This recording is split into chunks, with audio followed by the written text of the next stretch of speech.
पुणे में मुख्यमंत्री देवेंद्र फडणवीस के कार्यक्रम के दौरान बीजेपी नेता मेधा कुलकर्णी ने विधायक अभिमन्यु पवार पर जातिगत टिप्पणी और प्रोटोकॉल के बावजूद पहली पंक्ति में बैठने से रोकने का आरोप लगाया। भावुक हुई कुलकर्णी ने कहा कि ऐसे कार्यक्रम में जाति का कोई स्थान नहीं होता। उन्होंने यह भी कहा कि वह इस मामले की जानकारी मुख्यमंत्री देवेंद्र फडणवीस को देंगी और साथ ही ये भी कहा कि देश को जातिवाद से ऊपर उठाने की जरूरत भी है। सर्वप्रथम मी त्या मुलांच्या बद्दल, त्यांच्या कर्तृत्वाबद्दल अभिनंदन करते त्यांचं की ज्यांनी त्यांची उत्कृष्ट कामगिरी केली म्हणून आजचा कार्यक्रम होता। मी माननीय देवेंद्रजींचं पण अभिनंदन करते की त्यांनी सारथी संस्थेच्या माध्यमातून अशा होतकरू विद्यार्थ्यांना पाठिंबा देण्यासाठी एक भक्कम अशी यंत्रणा तयार केलेली आहे आणि म्हणूनच खूप अभिमानास्पद अशी कामगिरी असल्यामुळे तिथे खूप अतिशय चांगल्या मनस्थितीमध्ये मी त्या कार्यक्रमाला गेले होते। कार्यक्रमामध्ये पहिल्या रांगेमध्ये काही रिकाम्या खुर्च्या होत्या, कारण अर्थातच अधिवेशन चालू आहे, त्यामुळे माधुरीताई असतील किंवा अन्य मंत्री महोदय असतील तर ते आलेले नव्हते, त्यामुळे खुर्च्या रिकाम्या होत्या।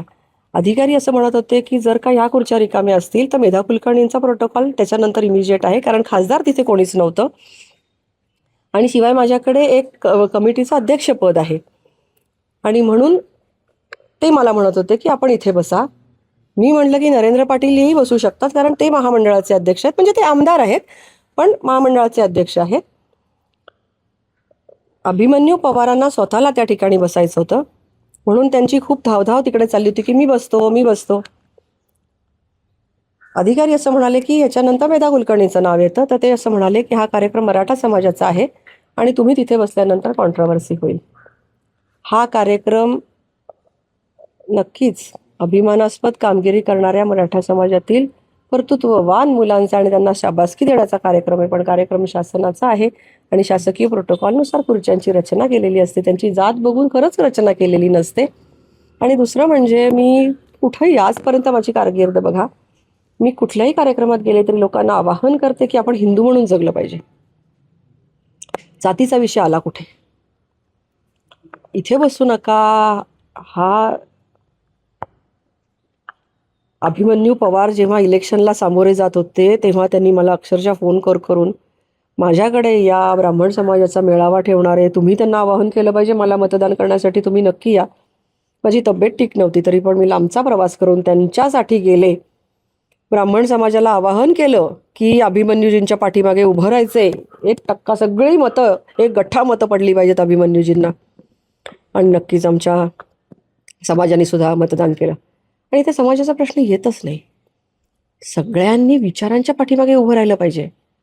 आज देशामध्ये परिस्थिती वेगळी आहे, आव्हानं वेगळी आहेत, आपले प्रश्न वेगळे आहेत, आपल्याला चॅलेंजेस वेगळ्या कुठल्या तरी गोष्टीचे आहेत की ज्याला उत्तर देण्यासाठी हिंदू समाज एकत्र येईल का, हा मुद्दा आहे।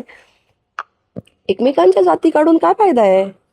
कार्यक्रम वेगळा चाललाय, तुम्ही कशावरून बोलताय?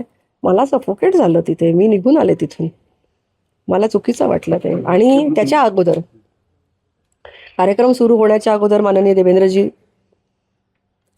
लाऊंजमध्ये आले होते, VIP लाऊंजमध्ये कक्षामध्ये बसले होते।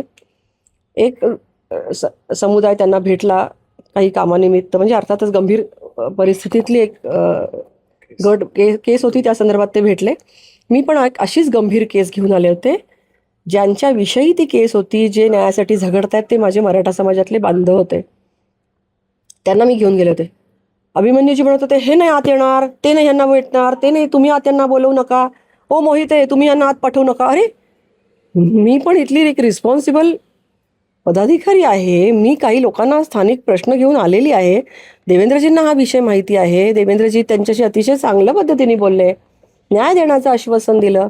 तुम्ही कोण ठरवणार आहे? अभिमन्यूजी तुम्ही अजूनही स्वतःला OSD समजता का? तुम्ही मॉनिटर करणार का की देवेंद्रजींनी कोणाशी बोलायचं आणि कोणाचे नाही?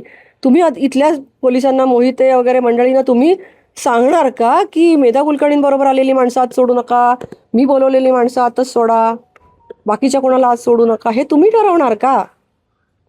पुण्यात तुम्ही कार्यक्रम करताय, आम्ही पण इथले कोणीतरी छोटे कार्यकर्ते का असेना, पण आम्ही पण निष्ठावान कार्यकर्ते आहोत ना।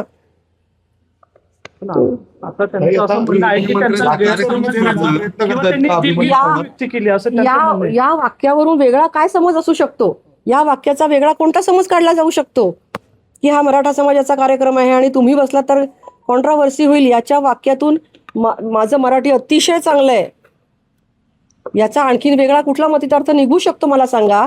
आणि जर का तिथे मी असण्याने कॉन्ट्राव्हर्सी होणार असेल तर मी तिथे नसण्याने जर का बरं होणार असेल तर मग